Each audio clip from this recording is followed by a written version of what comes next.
जय हिंद, आदाब, अस्सलाम वालेकुम रहमतुल्लाहि व बरकातहू। मैं मुतीर रहमान अजीज, कुल हिंद सदर बराए माइनॉरिटी डिपार्टमेंट ऑल इंडिया महिला इंपावरमेंट पार्टी।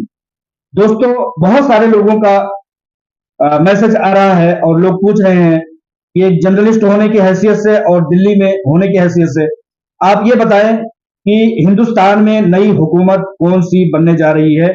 क्या कांग्रेस की सरकर्दगी में हुकूमत बन पाएगी हिंदुस्तान में, या नरेंद्र मोदी जी पुरानी सरकार जो है फिर से लीड करेगी और वही हुकूमत बनाएगी। तो दोस्तों, मैं आप लोगों को बता देना चाहता हूं कि इस बार जमहूरियत का जो जश्न मुल्क हिंदुस्तान के अवाम ने मनाया है और अपने हक राय दही का इस्तेमाल किया है, उससे जमहूरियत जीत गई है, भाईचारा जीत गई है, हुब्बुल वतनी जीत गई है। घमंड, तकब्बुर और गुरूर ने अपना सर नीचे पाया है और इस बात को अवाम ने भली भांति अंदाज में बता दिया है कि मुल्क में भाईचारा, हुब्बुल वतनी, आपसी तालमेल आज भी कायम है। जितने चाहे नफरत और जहर बोलिया जाए, लेकिन मुल्क का, खासतौर से मुल्क का अवाम और बाशिंदा, इस बात उसकी रगों रगों में, अवाम की रगों रगों में भाईचारे का खून दौड़ रहा है। यह बात साबित करा दिया।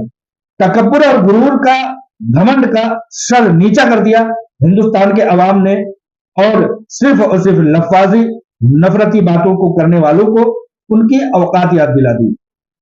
दोस्तों, मैं बताना चाहता हूं कि हुकूमत किसी की भी बने, लेकिन अवाम को जिस तरह की हुकूमत चाहिए होगी उसी तरह की बनेगी। यानी कि कोई भी हुकूमत इतनी मजबूत नहीं होगी कि वो पिछले दिनों की तरह से शरअंगेजी कर सके। चाहे वो बीजेपी की हुकूमत हो, चाहे वो कांग्रेस की हुकूमत हो, एनडीए की हुकूमत हो, चाहे इंडिया अलायंस की हुकूमत हो। दोस्तों, जब विपक्ष मजबूत होता है, जब सामने हुकूमत के सामने बैठने वाली टीम मजबूत होती है, तो किसी भी तरह से हुकूमत को मनमानी नहीं करने देती है। यह चीज हमेशा हमेशा देखा गया है।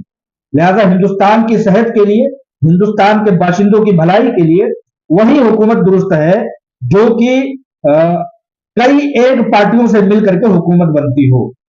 लिहाजा इस बार कोई भी हुकूमत अक्सरियत में ना होने के नाते से कई एक पार्टियों के सहयोग से हुकूमत बना पाएगी, चाहे वो नरेंद्र मोदी की सरकार हो, चाहे वो राहुल गांधी की अगुवाई में चलने वाली सरकार हो।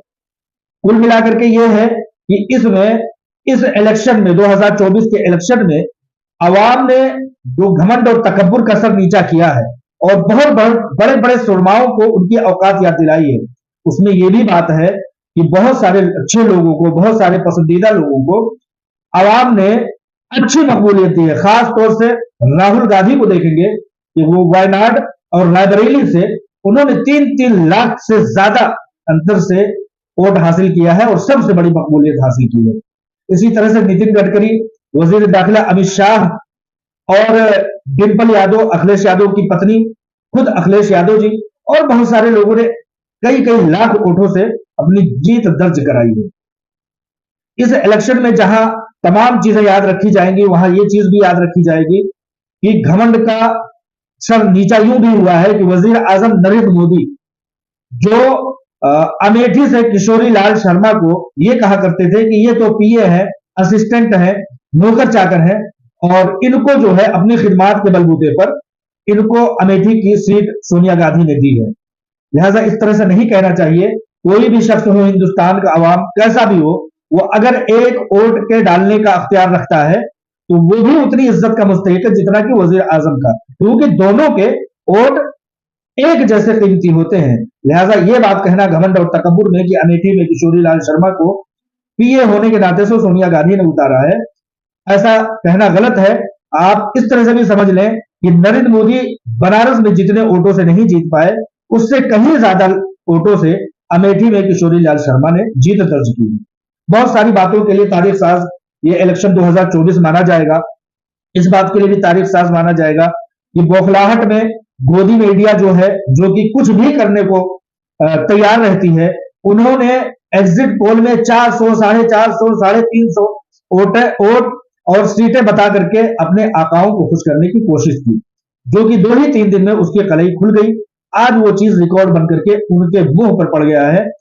जो एक तनाजुब हुआ करता था, मीडियम कैटेगरी हुआ करती थी, आवाम ने उसी तरह से सबको जीत दिला करके बड़े बड़े बदनज्म लोगों को, यहां तक कि जो लीडर हुआ करता था यूपी का और उसके लड़के ने किसानों पर अपनी गाड़ियां चढ़ा दी थी और 5-7 लोगों को मार डाला था, वो भी बुरी तरह से जिल्लत और शिकस्त से दो चार हुआ। अब आ जाते हैं कि हुकूमत किसकी बनेगी। जैसा कि लोग सवाल करते हैं, हुकूमत एनडीए बनाने की कोशिश करेगी, नरेंद्र मोदी की सरकार बनेगी, लेकिन दूसरी तरफ राहुल गांधी और इंडिया अलायंस की कांग्रेस की सरकार भी बनने में ज्यादा दूर की बात नहीं है, क्योंकि नरेंद्र मोदी अगर हुकूमत बनाते हैं तो वजीर आजम वो खुद बनेंगे, और अगर इनकी हुकूमत बन भी जाती है तो ज्यादा पायदार नहीं होगी, किसी भी वक्त इनकी हुकूमत गिर सकती है अगर अगर बनती है तो। और ये दोनों हुकूमतें किसके रहमो करम पर बनेंगी? बिहार के नीतीश कुमार जी के और आंध्र प्रदेश के चंद्रबाबू नायडू की रहमो करम पर दोनों हुकूमतें बनेगी। अगर ये दोनों नीतीश कुमार जी और चंद्रबाबू नायडू जी अगर दूसरी तरफ चले जाते हैं, नरेंद्र मोदी की तरफ चले जाते हैं, नरेंद्र मोदी की हुकूमत बन जाती है, और अगर चले जाते हैं कांग्रेस और इंडिया अलायंस की तरफ तो इंडिया अलायंस की हुकूमत बन जाएगी। जैसा कि आप लोग भी जानते हैं कि नरेंद्र मोदी जी 2 बार यानी 10 साल तक हुकूमत में रहे हैं और वजीर आजम बने रहे हैं। उन्होंने बहुत ही ठोस और आवाम को नापसंद आने वाले उन्होंने डिसीजन लिए हैं। नोटबंदी का डिसीजन ले लिया, जीएसटी का बिना सोचे समझे डिसीजन ले लिया, और एनआरसी का डिसीजन ले लिया, 370 धारा का डिसीजन ले लिया। इसी तरह से मुल्क में कोरोना वबा आया तो उसमें कोई डिसीजन ले ही नहीं सके, बुरी तरह से फेल्यूर रहा है इनका। और इसी तरह से कोविड-19 में जो वैक्सीन लगी है, लोगों को इंजेक्शन लगा था, टीका जो लगा था, उसमें बड़े घपले में उनका मुलविस होना, ये बहुत सारी चीजें हैं उनके घमंड और तकब्बुर की मिसाल। और वो कहते हैं कि फैसले लेने में बहुत चाको चौबंद और बहुत बहुत तेज रफ्तार है, लिहाजा वो नीतीश कुमार के रहते हुए, चंद्रबाबू जी के रहते हुए, नायडू जी के रहते हुए वो क्या वही मनमानी कर पाएंगे? तो एक ऐसा शख्स जिसने कि 10 सालों तक मनमानी किया हो, खुद को वजीर आजम ना मान करके बेताज बादशाह माना हो, क्या वो अपने अलायंस के नेताओं के रहमो करम पर रह पाएंगे? तो नहीं माना जा सकता, नहीं समझा जा सकता कि बहुत दिन तक इनकी अगर इंडिया एनडीए अलायंस में मोदी जी की सरकार ने हुकूमत बनाई तो, मोदी जी ने सरकार बनाई तो बहुत मजबूत नहीं रहेगी। हर एक फैसले में उनको लोगों का मुंह तकना पड़ेगा और किसी भी वक्त उनकी हुकूमत गिर सकती है अगर उनकी हुकूमत बनती है तो। और अभी सवाल यह भी खड़ा है कि नीतीश कुमार जी को और चंद्रबाबू नायडू जी को वो कौन सी ऐसी पोर्टफोलियो देते हैं, कौन सी ऐसी हुकूमत में जगह देते हैं, कौन सी मिनिस्ट्री देते हैं, ये भी सोचने और देखने वाली बात है। लेकिन दूसरी तरफ राहुल गांधी इंडिया अलायंस की हुकूमत जो कि पिसी हुई है, बुरी तरह से उसको दबाया गया है, कुचला गया है, वो क्या हुकूमत को अपने हाथों से जाने देगा? किसी भी कीमत पर नहीं जाने देगा। वो भी हुकूमत बनाएंगे ही बनाएंगे। और वो किस तरह से हुकूमत बनाएंगे? वो हुकूमत यूं बनाएंगे कि इंडिया अलायंस राहुल गांधी की सरकर्दगी में, कांग्रेस की सरकर्दगी में जितनी भी टीमें इलेक्शन लड़ रही थी, उनको छोटी छोटी छोटी छोटी मिनिस्ट्रीज में तकसीम कर दिया जाएगा, ऐसा बताया जाता है। और नीतीश कुमार जी और चंद्रबाबू नायडू जी को वजीर आजम और नायब वजीर आजम के तौर पर मुंतखब किए जाने का एक समझिए कि प्लान सामने आ रहा है, ऐसा सुनने में आ रहा है। अगर ऐसा हो जाता है तो मोदी जी की हुकूमत से मजबूत इंडिया अलायंस यानी कि कांग्रेस की सरकर्दगी में रहने वाली टीमों की हुकूमत ज्यादा मजबूत रहेगी, क्योंकि साबका दिनों में देखा गया है कि किंग मेकर अलग अलग तरह से 1 सीट वाले, 10 सीट वाले, 5 सीट वाले और चंद 1 सीट वाले वजीर आजम और वजीर आला दूसरे सरकारों में बने हैं। अभी हम लोगों की उम्र में, हम लोगों की जिंदगी ही में सोनिया गांधी जी ने अपने वजीर आजम की कुर्सी मनमोहन सिंह को उठा करके दे दी थी। तो इस तरह की बहुत सारी मिसालें इस सरकार में हैं। और चूंकि ये दबे कुचले हैं, बहुत सताए गए हैं, ईडी से इनको दबाया कुचला गया है, सीबीआई का गलत इनके साथ उपयोग किया गया है, सुप्रीम कोर्ट को इनके खिलाफ बुरी तरह से इस्तेमाल किया गया है। आज भी केजरीवाल जी जो इंडिया अलायंस का हिस्सा है, उनको जेल में रखा गया है, और इसी तरह से लालू यादव जी को जेल में रखा गया है, ममता बनर्जी जी को जेल भेजा जाएगा, इसी तरह से तेजस्वी को जेल भेजने की धमकियां दी जा रही थी वजीर आजम मनमोहन सिंह के जरिए, सॉरी नरेंद्र मोदी के जरिए से। तो इस तौर पर, और एक चीज और बता दूं कि जब पार्टियां इलेक्शन लड़ रही थी तो नरेंद्र मोदी जी की सरकार ने कांग्रेस के सारे खाते, बैंक अकाउंट मुंजमद कर दिए थे, सीज कर दिए थे। तो इन तमाम तरह के धोखों से और गैर कानूनी बातों से त्रस्त हुई, मुतासर हुई कांग्रेस की सरकार, कांग्रेस की अलायंस वाली टीमें, वो पूरी तरह से मुतासर है। झारखंड में वहां के वजीर आला जो है जेल में है, खुद चंद्रबाबू नायडू जी को जेल में डाल दिया था एनडीए अलायंस ने, नरेंद्र मोदी जी ने। और एक बात और बता दूं कि नीतीश कुमार जी पिछले दिनों वो चाहते थे कि उनको सदर जमहूरिया नाफिज किया जाए, ऐसी खबरें आई थी, लेकिन उनको किसी तरह से सदर जमहूरिया नहीं बनाया गया था। वो चाहते थे कि मरकजी कमेटी में कोई अच्छा पोर्टफोलियो उनको मिले, कोई अच्छा ओहदा मिले, लेकिन उनको नहीं दिया गया। अब नीतीश कुमार जी को वजीर आजम, नायब वजीर आजम के तौर पर अगर मुंतखब किया जाता है तो उनका सपना पूरा हो जाता है। और उनकी उम्र अब इतना ज्यादा है नहीं कि वो 5 साल बाद किसी अच्छे पोर्टफोलियो की का तस्वुर करें। तो इस तरह से नीतीश कुमार जी के यहाँ आने की एक चांस बनता है। और वो जमहूरियत पसंद भी है, मुसलमानों के अलायंस से आगे बढ़ने वाले हैं, मुसलमानों के बहुत सारे काम करने वाले हैं। जबकि एनडीए, नरेंद्र मोदी जी अपनी तकरीरों में कहीं मंगलसूत्र, तो कहीं घुस बैठिए, तो कहीं ज्यादा बच्चा पैदा करने वाले वगैरह वगैरह बताते थे। तो इन दोनों की सोच में जो है वो बहुत फर्क होने के नाते से ऐसा समझा जाता है कि नरेंद्र मोदी जी की तरफ नीतीश कुमार जाने वाले नहीं है, क्योंकि वहां कोई बड़ा पोर्टफोलियो नहीं मिल रहा है, बड़ा ओहदा नहीं मिल रहा है। वजीर आजम की कुर्सी तो छोड़ सकते नहीं नरेंद्र मोदी जी। तो यहां पर नरेंद्र मोदी जी के कायम मकाम नीतीश कुमार जी को ओहदा मिल सकता है। इसी तरह से जैसा कि मैंने बताया कि चंद्रबाबू नायडू जी को, जो कि आंध्र प्रदेश के बड़े लीडर हैं, सीएम रह चुके हैं, उनको जेल में डलवाया, उनको बुरी तरह से उनकी पार्टी को तोड़ने का काम किया। चंद्रबाबू नायडू एक ऐसे मसीहा है जो मुसलमानों के रिजर्वेशन के लिए सबसे ज्यादा आवाज उठाने वाले शख्स और नेता है। लिहाजा दूसरी जानिब रिजर्वेशन की मुखालिफ संघ और उसकी टीम बीजेपी, वो किसी भी तरह के रिजर्वेशन की मुखालफत करती है। और एक तरफ चंद्रबाबू नायडू जी जो कि मुसलमानों के रिजर्वेशन के लिए हमेशा आवाज उठाते रहे हैं, उनकी सीटें भी बहुत ज्यादा है। वो भी अगर वजीर आजम और नायब वजीर आजम के तौर पर मुंतखब होते हैं तो कांग्रेस और इंडिया अलायंस की तरफ ना आए, ऐसा सोचा और समझा नहीं जा सकता। कल मैंने बहुत सारे पोस्टर जारी किए, बहुत सारे मुबारकबाद के, नितिन गडकरी जी के, और इसी तरह से समझिए कि राहुल गांधी जी के, इसी तरह से मतलब पक्ष हो विपक्ष हो कोई भी हो, उन लोगों के, कुछ लोगों के हारने का भी मैंने उनको सेहरा बताया कि तुम क्यों हारे, और कुछ लोगों के जीतने का अच्छा सेहरा उनके सर बांधा, और लोगों में बहुत पसंद किया गया और लोगों ने सवाल भी उठाए। और मुबारकबाद देने के मुस्तहिक वाकई में राहुल गांधी है कि कई कई 2 जगहों से वो खड़े हुए थे, वायनाड केरल से और उत्तर प्रदेश के रायबरेली से, 3-3 लाख वोटों से वो उन्होंने जीत दर्ज कराई है, तो मुबारकबाद के मुस्तहिक है। इसी तरह से डिंपल यादव भी कई एक जो है सीटों से वो जीती हैं, उनको भी मुबारकबाद दिया गया।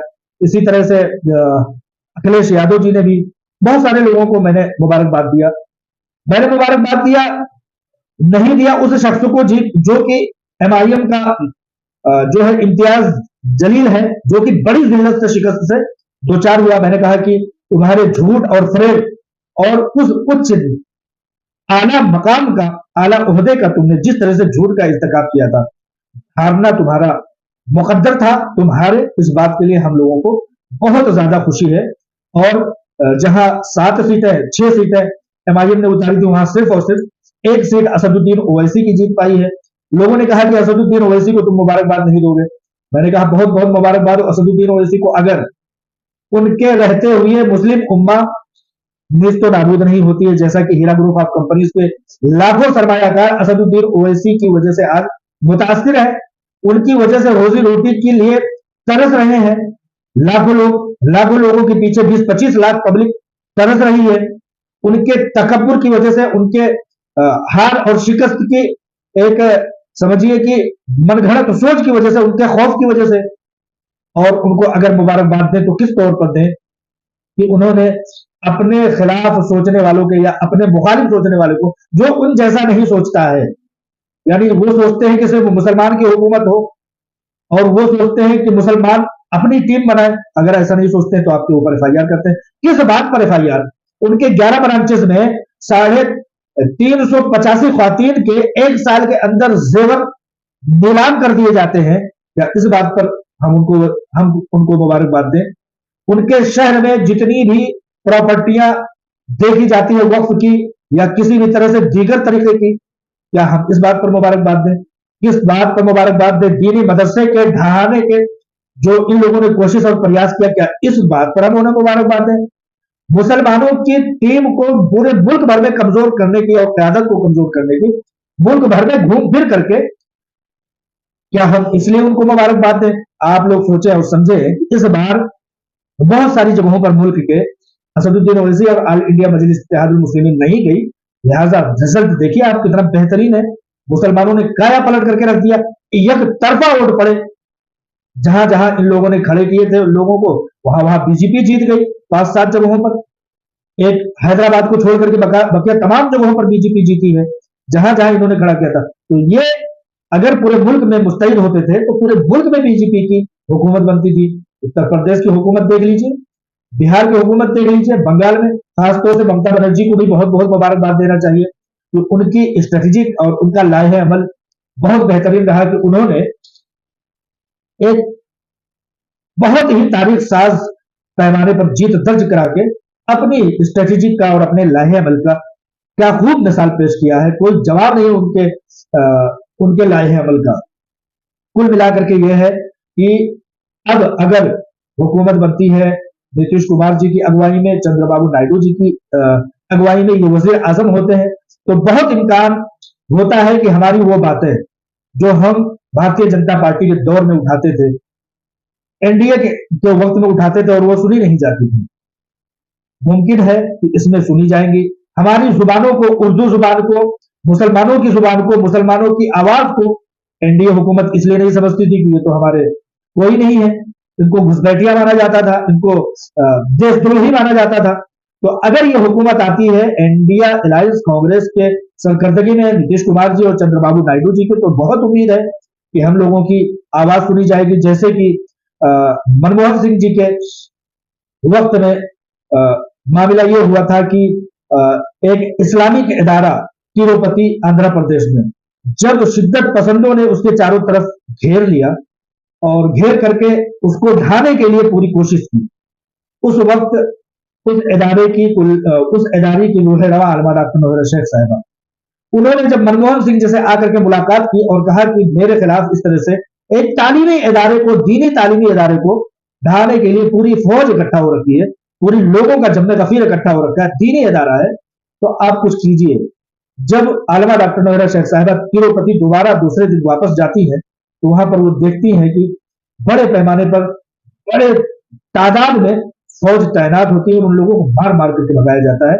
तो मुझे उम्मीद है कि कांग्रेस की अलायंस वाली सरकार अगर आएगी, इंडिया की अलायंस वाली सरकार आएगी, तो हमारी बातों को सुना जाएगा। खासतौर से मुल्क के कई लाख, 25-30 लाख अफराद की रोजी रोटी के छीनने का सबब बनने वाले असदुद्दीन ओवैसी के कान को तो कम से कम मरोड़ने की आसानी यहां पर प्राप्त होगी ही, हासिल होगी। हम ये बात जो आवाज उठाते रहे 5 साल तक कि एक ऐसी कंपनी जो मुल्क को मजबूत करती थी, दूसरे ममालिक से कमा करके लाती थी, सैकड़ों करोड़ रुपए इनकम टैक्स अदा करती थी, उसको एक दयूस ने नेस्तो नाबूद करने की कोशिश की है, उसकी प्रॉपर्टीज को सीज करवाने का काम किया है, उस कंपनी में ताले लगवाने का काम किया है। नहीं सुना जाता था, कार्रवाइयां मुखालिफ में होती थी। अगर इंडिया अलायंस की, कांग्रेस की अगुवाई वाली सरकार बनती है तो हमारी आवाज को सुना जाएगा, क्योंकि हमने अपने आप को कटघरे में खड़ा करके इस हुकूमत को, इस अलायंस को वोट दिया है हिंदुस्तान के मुसलमानों ने। लिहाजा अब हमारी जिद्दोजहद में, अभी तक जब हमारी बातों को कम सुना जाता था, कम आका जाता था, तब तो हमने कोशिशों में कोई कसर छोड़ी ही नहीं। अब जबकि हम ये समझते हैं कि हमारे वोट से बनने वाली सरकार, हमारी जुबान को समझने वाली, हमारी आवाज को समझने वाली सरकार बनेगी, तो हमारी बातों को जरूर सुनेगी और जरूर इस बात को सुनेगी कि उसी शख्स ने, जिसने पार्लियामेंट में, ये इम्तियाज जलील की बात नहीं कह रहा हूं, ये असदुद्दीन ओवैसी की बात कह रहा हूं, कि 2014 से पहले असदुद्दीन ओवैसी जब सरकार में हिस्सेदार हुआ करता था, तो हीरा ग्रुप ऑफ कंपनीज के ऊपर उस वक्त भी एफआईआर किया था, आवाज भी उठाया था। टाइम्स ऑफ इंडिया में फुल पेज का आर्टिकल दिया था इसमें। जब उस हुकूमत के लोगों ने सुना तो कहा, अरे असदुद्दीन ओवैसी शर्म करो, तुम्हारी अपनी बहन, तुम्हारी अपनी कौम, तुम्हारे अपने वोटर, तुम्हारे अपने सपोर्टर सब तुम्हारे अपने हैं। तुम किस तरह के दयूस आदमी हो कि तुम उन्हीं को खा जाने और नोच डालने के जैसे दरिंदगी वाले काम कर रहे हो। तो ये शख्स पीछे हटा था, शर्मिंदा हुआ था। मैं मानता हूं कि India alliance, Nitish Kumar alliance, Chandrababu Naidu ji के अलायंस में असदुद्दीन ओवैसी भी होंगे, लेकिन मैं समझता हूं कि जब उस सरकार के दीगर मंत्रियों से, वज़राए आला, वज़राए आजम से जब ये बताया जाएगा कि मुल्क में एक ऐसी ऐसी कंपनी है जिसको इन साहब ने अपनी दिमागी फतूर की वजह से, झगड़ा कुछ नहीं है, कोई वजह नहीं है, तुम्हारी दुनिया अलग है, इनकी दुनिया अलग है, तुम्हारा बैंकिंग सेक्टर में सूद का काम है, तुम करो, तुम्हारा हिसाब अल्लाह ताला लेगा। सूद से पाक तिजारत हीरा ग्रुप ऑफ कंपनीज इधर है, इसको यहां चलने दो। कहीं से कहीं तक तुम्हारा तालमेल है ही नहीं। तुम जीतते हो 3-3.5 लाख वोटों से और तुम खौफजदा होते हो एक खातून से। तुम्हारी ये दयूसियत नहीं है, तुम्हारा ये डरपोक मिजाज नहीं है, तो और क्या है। इस हुकूमत में अगर इंडिया अलायंस आती है और आएगी, हर हाल में आएगी, क्योंकि बताया गया है कि नीतीश कुमार जी से, चंद्रबाबू नायडू जी से इंडिया अलायंस के बड़े नेताओं ने बात कर लिया है। तो वो जो आजाद उम्मीदवार है या छोटी छोटी पार्टियों के लोग हैं, जैसे कि असदुद्दीन ओवैसी है और दीगर कई आजाद उम्मीदवार हैं जो 16-18 की तादाद में, वो भी इस हुकूमत में शामिल होंगे। तो हमारी आवाजों को सुना जाएगा और मैं मानता हूं कि हमारी बातों को सुना जाएगा और ये जरूर पूछा जाएगा कि ईडी हो, सीबीआई हो, जांच एजेंसियां हो या डिपार्टमेंट हो, पुलिस महकमा हो, नेता हो, लीडर हो, किसी भी तरह का कोई प्रॉपर्टी डीलर हो, ये लोग पीछे क्यों पड़े हुए हैं। हीरा ग्रुप के 30-35 लाख अफराद को, मुल्क को मजबूत करने वाली कंपनी को ये तहस नहस क्यों करना चाहते हैं। तो इस तरह से हुकूमत बनने का कुछ इस तरह से अनुमान लगाया जा सकता है कि नीतीश कुमार जी और चंद्रबाबू नायडू जी वज़राए आजम बनेंगे। और अगर एनडीए की हुकूमत बनती है, नरेंद्र मोदी की हुकूमत बनती है, तो वो ज्यादा देर तक ठहरने वाली नहीं होगी, वो डरी सहमी होगी। अगर बनती है तो उसको भी हमारी बातों को सुना जाएगा, हमारी तरफ पलटना पड़ेगा, क्योंकि हम भी वोटर हैं, मुल्क के बाशिंदा हैं, हमारे भी मामला से उनको सरोकार होना चाहिए। हम अपनी आवाज उठाते रहेंगे, अपने एहतजाज को दर्ज कराते रहेंगे, हमारे खिलाफ जो बातें हुई हैं, जिस तरह की चीजें हुई हैं, उन चीजों को हम अवाम के सामने भी लाते रहेंगे और उन लोगों के सामने भी लाते रहेंगे जो सत्ता में, पावर में और हुकूमती इक़्तिदार में हमारे वोटों की मदद से आए हैं। तकब्बुर नहीं होना चाहिए, क्योंकि तकब्बुर बहुत जल्दी तनज्जुली में बदल जाता है। और अगर झुक करके इंसान और सबके दरमियान रह करके सबके काम को करने वाला होता है, तो बहुत बेहतरीन सरकार चलाता है और बहुत देर तक सरकार चलाता है। वरना अवाम हर किसी को पलटना जानती है, हर किसी को उनकी औकात दिखाना जानती है। अस्सलाम वालेकुम व रहमतुल्लाहि व बरकातहू।